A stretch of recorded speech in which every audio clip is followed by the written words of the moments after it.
Good morning, everyone. Thank you so much for inviting me and my family here today. My son Nick thought this was a little early. As a sophomore in college, he preferred sort of a noon start. In all seriousness, I'm honored to be here today. I want to just make 2 points. I have been in Congress 20 weeks, and 20 weeks has confirmed just 2 things that I think I want to leave you with here this morning. First is that family is absolutely at the very core of our nation. And without successful families, there is no other institution that has the capacity to step in to make sure that American civilization continues the way that it does today.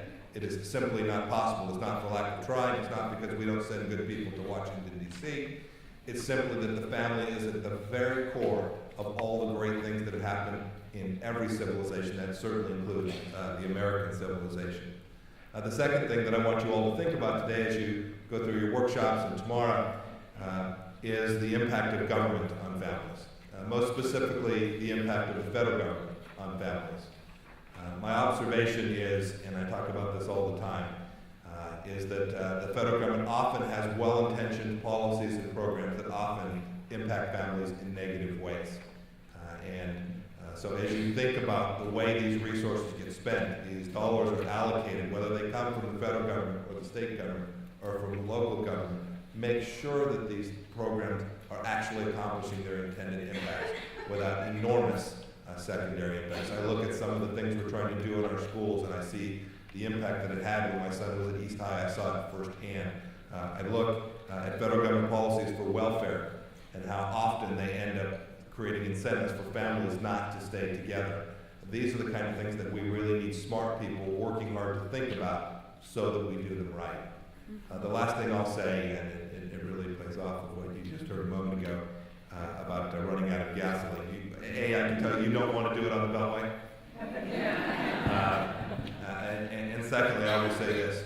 We have a jewel here in Kansas. Our institutions, our colleges, this place I'm standing today is amazing. I spend a great deal of time now with members of Congress from all across the country, and we are so blessed to have a people here that is willing to work hard, and when times are difficult and there are challenges we face, will always step forward. And with that, at some risk, I'll turn it over to talking about families as I travel across the country. I'll turn it over to my wife. I have no idea why he says risk, but I do. Unlike Mike, I get to speak more from the heart often, so that's a real treat for me. Mike and I have been so blessed to understand and enjoy both a nuclear family and an extended family that has meant the world to us, continues to. We operate within that world all the time. I see it with Nick in big ways. But I never discount for a minute and recognize and have appreciated always those resources and people who have interjected themselves into our lives and into our family, whether it's a coach, a teacher, even just another adult that put their arm around Nick at a time when he needed it. It takes all of us together. So when my nuclear and extended family is doing okay, then I need to go be the net for somebody else's, and that's sort of how I view it. And I am so grateful for the group that is assembled here today because it gives me hope that we can keep moving this thing forward. At some risk, I decided that I was going to share with you this morning that I think Mike and I had a fun evening last night, actually. We had dinner with a group of friends, and I think we could have been a case study for all of you. I know, now he's really getting nervous. But I was thinking about it this morning, in fact. We spent the whole night, so we spent some 4 or 5 hours together having a great meal. But here's what we talked about. We talked about our aging and dying parents and elders in our family. We talked about our marriages. We talked about our children. We talked about friends of our children that we're worried about. So we talked about all these things that I suspect you're going to be talking about maybe in more clinical and structured ways over the next 2 days.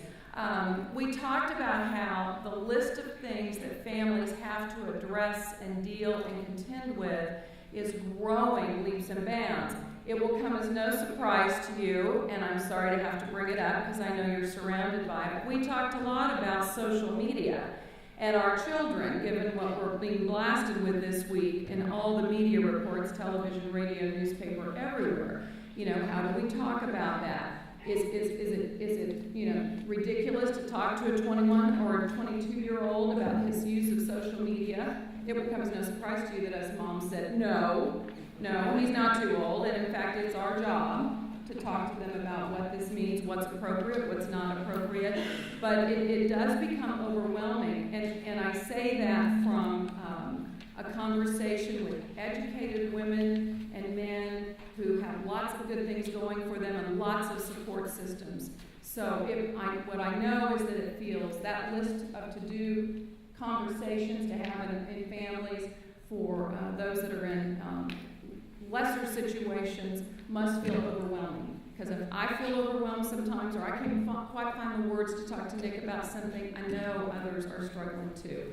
So I'm hopeful that over the next 2 days, you all collaborate and find all the answers, and then you'll put it in a tidy document, and you'll mail it to all of us moms, and we'll be able to execute that. So I just want to thank you in advance, because we need it. That's what I know. We need you. That's what Mike and I know. And it's one reason we were so thrilled when we talked to Sandy and you were willing to have us both here this morning. We keep you in our hearts. We need you. And as Mike said, we need you to tell us what you need from us, and we'll try to be there and do it. So Godspeed in the next 2 days and on your missions for what you do. We thank you so much.